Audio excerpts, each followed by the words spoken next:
Alrighty, guys and gals, what's going on, everybody? Welcome back to the Misty Mountain Gaming Channel. I am Big E, and we are on the Maladath Wrath of the Lich King server. Yes, we are. Right up on the screen is Exabyte. Hey there. Hey there, says he. This is our Troll Mage, and this is our custom hardcore challenge on the channel.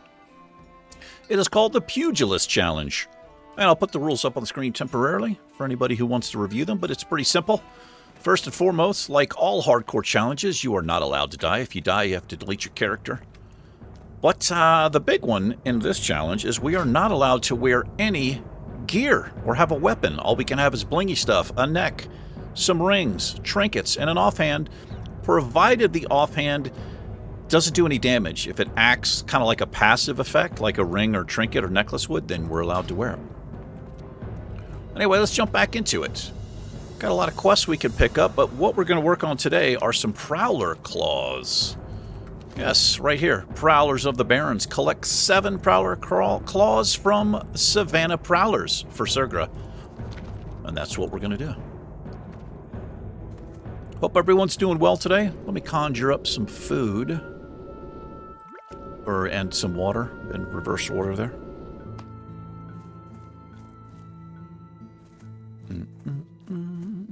So I am sad to report that Beardfist died at level 57, the Season of Mastery Hardcore Challenge, the Community Rule Set Challenge.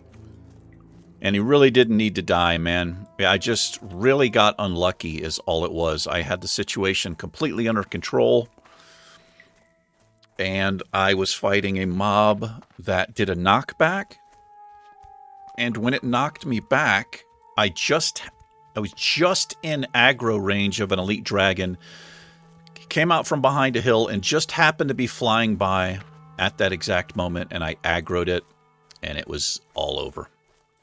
Yeah.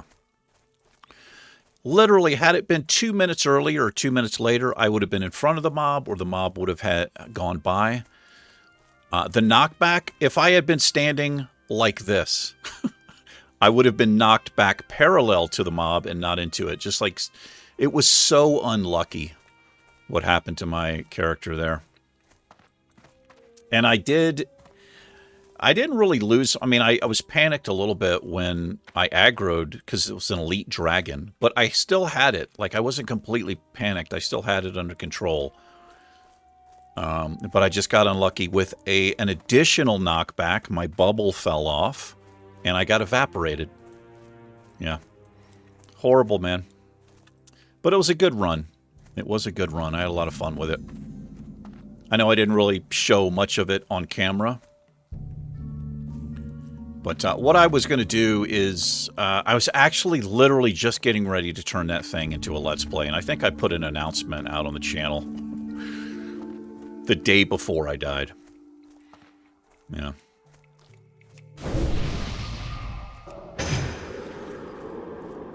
Alright, so what I'm going to do here, I am going to go into my system, and I'm going to turn ground clutter all the way down.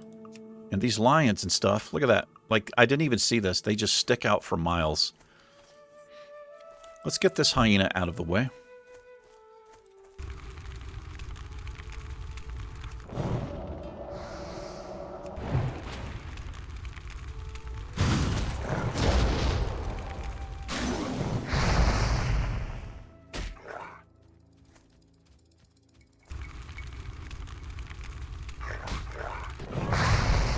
Like I said, I was crushed. I literally sat there after I died for several minutes, just like looking at the screen, shaking my head to myself. Are there no lions here? Oh, that's interesting. We might have somebody in the area. Oh, it's terrible, man. And I thought about it that whole rest of the day. I thought about it that night trying to go to sleep. I was thinking about it this morning while I was working out. I'm just going to have to let it go. Yeah, I am going to have to let it go.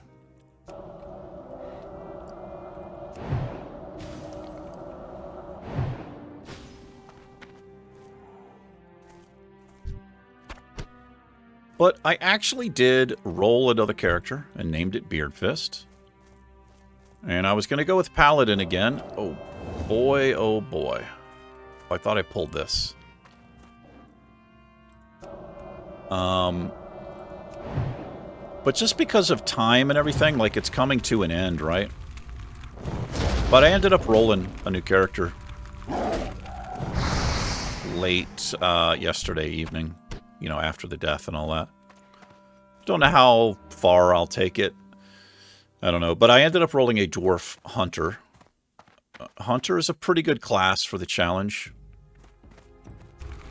But I had great success with the Paladin. It's got some great abilities.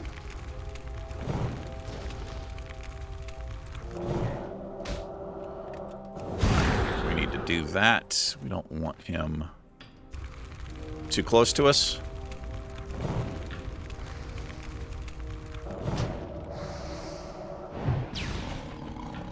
Alright, let's have a little drink here.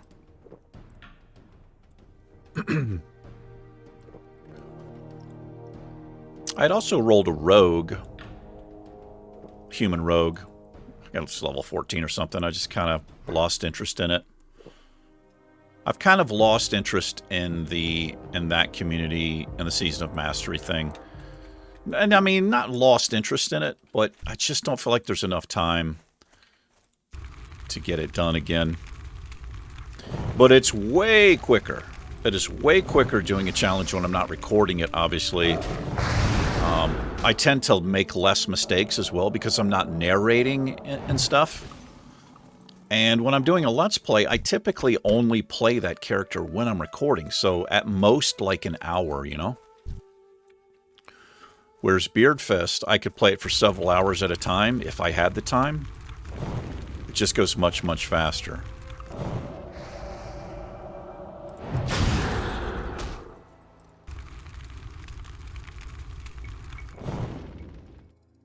Wow. We missed. I yelled here. Exabyte is still alive and kicking. Yes, he is. It's a Simple Minds song. Alive and kicking. One of their few... I think they had 2 hits, essentially. They had, you know, the song from The Breakfast Club, which I've heard so many times. It's not like I don't like the song, but, you know, when you hear a song like a million times, it's just like, okay, play something else, you know? But radio stations definitely tend to do that. And then they have a song called Alive and Kicking. They might have a couple other songs that people would consider like a hit, you know? I personally would rather hear the deeper cuts, stuff they never play, but they just don't do it. Radio stations just do not do it. I used to listen to this radio station when I lived in Virginia. This is when I was like late teen. I had a little house I was renting with my girlfriend at the time, who would later become my wife. And we're done with the claws here. And I would call in. I got to be careful here. Let's run around this way. I would call into the radio station and request a song. And back then I would request, like, I was really into Bad Company for a while. And I would request Bad Company and stuff. But anyway, they had a segment on the show. A lot of radio stations have this. They probably still do. It's called Get the Lead Out, where they would play, like, 2, maybe 3 Led Zeppelin songs. And they do it at, like, 9 p.m. or 10 p.m. or whatever. Anyway, they had another segment called Deep Cuts. It was such a joke. So, in other words, like, they do a deep cut from Lynyrd Skynyrd, right? This is a classic rock station. And instead of playing Freebird, they would just play some other super popular song. Like, it's not a deep cut. A deep cut is something they don't play on the radio. Anyway, I remember calling in and kind of complaining about it. Like the lady DJ, I can't remember her name, but I used to know her name because I talked to her so often. I remember calling in. It's not like I was griping, but I was just like, you know, just kind of said what I said to you guys. I was like, that's not really a deep cut if you're playing Saturday Night Special or Sweet Home Alabama. That's not a deep cut. You're just switching up the hits is all you're doing. And she ended up saying, yeah, it's just we kind of have to do it because of the state. It's like the station. They had to follow guides. There are some DJs, I guess, where they have a lot more freedom than others. Probably stations, like local stations that aren't very well supported, they probably have a little more freedom. I don't know. I don't know how it works. Anyway, that was a pointless story. You're welcome. All right, well, let's go turn in Prowler Claws. I don't think... Oh, actually, there is a follow-up. We should get a follow-up to kill the lion. Can't remember his name. I think it's a lion. As a hunter, you could tame that lion. He'll be over there somewhere.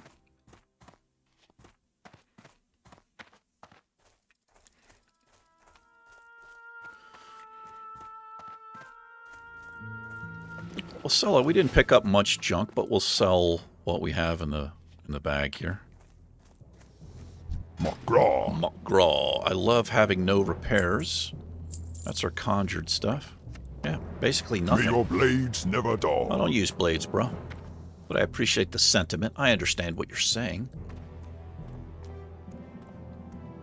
This guy's got some harpy stuff we could do. I'm not trying to overload with quests. We'll pick them up when we need them. We might have time to run and do this quest right now. It's only been about 12 minutes or so. What do you need? Prowler Claws. I see you've been busy lurking in the grasses and hunting prowlers. Do you think, then, it's time to face a champion? A Cherokee, yes. White Mist, a Cherokee and the Tauren Tongue, is the king of the Savannah Cats. He hunts with such stealth. They say he's like a thin white mist on the earth, and he kills so fast his prey has no time for fear or pain. Well, good for them. It's better than suffering, right? The Tauren says he is both mercy and death. You will learn if that's true. For now, I set you on a path to hunt a Cherokee. His lair is northeast of the crossroads, among the bones of the giant Kodo. Go. Blow this horn when you reach his lair. Blow the horn, and he will come. Farewell. Farewell. All right, what level is this? Let's put this down here. Let's have a look-see. Okay, it's yellow. We're going to attempt it. As a mage, I feel not overconfident, but I feel pretty confident with our ability to get away.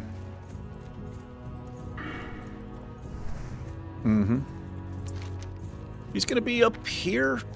I think he's like right on the other side of this mountain here, or this hill. We'll go see.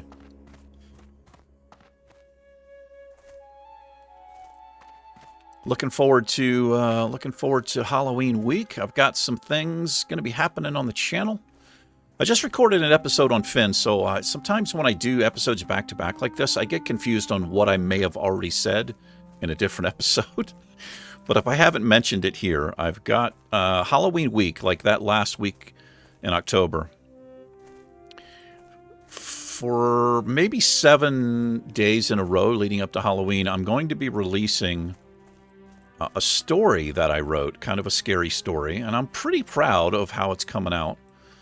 And it's going to be set to cinematics. Now, I originally did this last year, and it just didn't work out. Well, it was working out, but I ended up deleting the container folder and lost all kinds of stuff. Anyway, so I was going to do the story. I was going to narrate this kind of spooky story, and I was going to set it to cinematics for using a game called City Skylines. And I know that might sound a little bit weird, but anybody who saw those couple of pieces a while back, you understand what I was trying to do.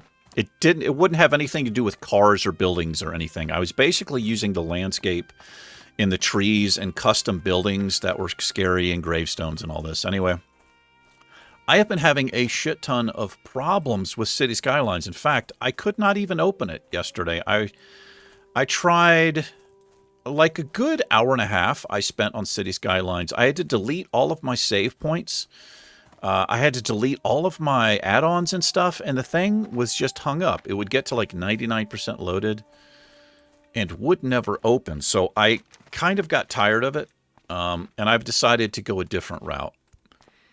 So I'm still going to be putting out the story with cinematics. I'm just going to try something a little bit different. It's going to be a mix of like actual video, copyright-free video, and still images, I think is how I'm going to do it. So we'll see. Looking forward to it. The story's coming out really well. Working out really well, I should say. So he can pop up in different places. It's fortunate he's right there. We're going to open up like this. I'll freeze him in place. Get a couple of these off. Oh, this is pretty easy right here. The power of a mage is pretty good. It's pretty awesome. I need to target something first. Didn't even touch us. I think I tamed this pet on an orc hunter. In fact, I think it was a PvP Let's Play that we did. I think I tamed that pet.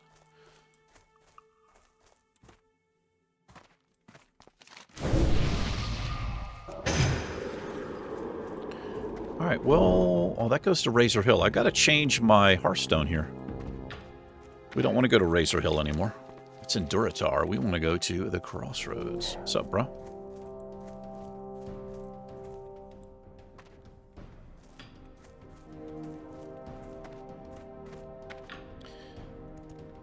So I'll give a little bit of a teaser about the story. It's not finished yet.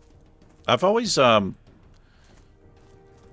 not trying to sound conceited or big-headed, but I've always been pretty good at coming up with ideas and writing stories and trying to get creative and stuff. But the whole thing came from when I was doing City Skylines. We had City Skylines Let's Plays going on the channel, and we will again in the future. But like after each episode, I would do a little cinematic because those were the intros to City Skylines. I always did like a cinematic, and it was during one of the cinematics. I was like recording the city at night, but I was in like a foresty part of the area, and there was a full moon. And that's how the idea came to me. I was just like, oh, this would be cool to do like at first I was going to do like a spooky version of City Skylines. And then it just kind of grew and evolved from there. I was like, well, what if I wrote my own story and it would be like a theme-driven or a story-driven version of City Skylines? And then I just completely got away from the idea of City Skylines. And I just started writing this story. So I'll give a little teaser. It's about this guy named David. And David, I don't know if he's me, but he's got a lot of my characteristics. But anyway, he has this thing he does every year where he takes a hiking trip, like a hiking and camping trip. He takes I think 2 weeks off of work. And he just goes out into the wilderness and he's by himself. He lives off the land and all this type of stuff. And while he's out there, he starts running into kind of nightmare scenarios that he doesn't really understand. Like some supernatural stuff starts happening, and that's all I'll say for now. Loktar! Loktar Ogar, you've beaten a Cherokee, and though his days of hunting are over, his spirit is with you. He will show you the strength found in his subtlety and the honor and mercy. Well, I just sure didn't show him any mercy, did I? Your path is still long, Mage. Let's hope you stride it well. 50 quests complete. We have a follow-up here. The Angry Scytheclaws. Now, Exabyte, the hunt deepens. Now you must defeat your prey and then find your way to its lair. Wouldn't it be find my way to its lair and then defeat my prey? Hunt the Sunscale raptors to the south. Slay them and remove the feathers they wear. Place the feathers on the Scytheclaw nests southwest of the stagnant oasis. Show their brethren you do not fear them. Okay. Strength. Strength and honor. 20 minutes. I think we'll wrap it up. Do we want to continue? What do you think we should do here, guys? This quest should be orange. I bet it's right on the It's right on the line of being yellow and orange. These raptors are much higher level. It takes a bit. I don't think we're going to mess with it right now. What we will do, let's run up here and talk to this orc freak up here. He's got a quest or two we can pick up. Makra! Darsak. Collect 8 Witchwing Talons. The blasted harpies have been ravaging our caravan supplies for too long. It's time we slit a few of their throats and diminish their numbers. I've been snooping around the nests and figured out who leads who. The most devastating attack will destroy a good section of their lower chain of command, and then we can work our way to the top. I'll start you off slow. Take out Witchwing Harpies and Witchwing Rogue Feathers. They're on the northwest. Bring me 8 of their feathers. Dabu! Dabu, bro. Oh, okay, we're fine. I realized in midair I'm not wearing any armor at all, but not that big of a deal. Strength and honor. Yes. Disrupt the attacks. The Quillboars are our enemies, Exabyte. Some just prove to be more of a nuisance than others. The Razormane tribe has been attacking our supply lines from Durotar, causing us no end of annoyance. I have scouts seeking the leader of these raids, but until then, any losses you can inflict on the filthy pigmen would aid us. I love that he calls them pigmen. Start in the northwest towards Durotar. You can always tell their dens from the huge thorny vines that come up from the earth. Seek them out and slay them. For the Horde. There's also a quest there where we have to get some supplies, but a little bit risky. We're going to wait. Hey, what's up, Wack? Hey, you don't have any clothes on. Like me. You don't have any clothes on like me. What be happening? Hello there, Wacky Mage. What are you doing? Oh, she just went away from the keyboard. Is it possible somebody else could be doing this challenge? Hold on. Let me inspect you. She has nothing on. I wonder what's going on here. This is a level 14. It's like, you don't generally see this. I mean, you might see it on an RP server. It's just logged out. Maybe it's like a bank alt or something. I don't know. Anyway, I guess we'll wrap it up here. We'll make it short and sweet. Let me change my Hearthstone. Looking for something special? I am looking to Walk change with my the Hearthstone. Earth Now, Mother. hold on. I want to see something here. I have just the thing for Okay, you. so on, I think it was Lilith, I was at Splinter Tree Post in Ashenvale, and I could not, the innkeeper had nothing to sell me. I was running around trying to find water or something, and it just, nobody had any. And I think it was Greg. Thank you, Greg, for all of your helpful comments, man. I appreciate you. I appreciate you, dude. He let me know that I had to make the inn my home before I was able to buy something. And I didn't know that was a thing, but I think it's just certain innkeepers. I don't know, but it's like, so my home is not here, but I can browse this person's stuff, so I don't really know what the deal is there. Go in peace. But maybe that's a thing at other inns. Anyway, I appreciate the comment, May man. the eternal sun shine Mr. Greg, on thee. all you guys always have some helpful comments for me, and I appreciate it. I sure do. Anyway, we're going to wrap it up here. Next episode, we'll probably deal with some harpies. You guys and gals, take care. Exabyte and myself, we'll catch you in the next episode. It been real. Take care and peace.